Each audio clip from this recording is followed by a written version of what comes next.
تو بذار باجه بغلی بگیرم. خداحافظ. سلام. در خدمتم جان. سفارش داشتم. سفارش؟ چشم. کارمند بانکی؟ بله. مرض نوبت گرفتی؟ نوبت دم در دستگاه. به کجا؟ دستگاه خرابه. به کی سفارش بدم؟ باریستا رفته صبونه. ساعت 12:30. از شما اجازه بگیریم صبونه؟ نه برای ما هم پیش میاد. شما بگیرید. چی میخوای؟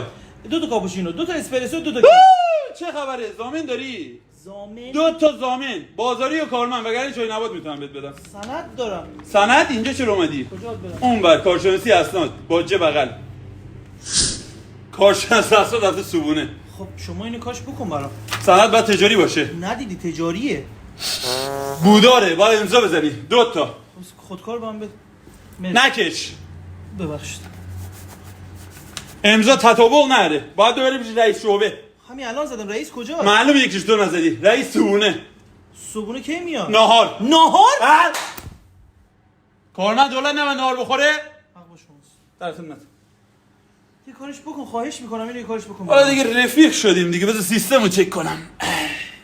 سیستم قطع.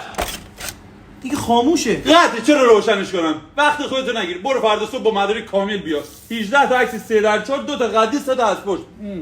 از روزی که اومدی شهر رو به هم ریختی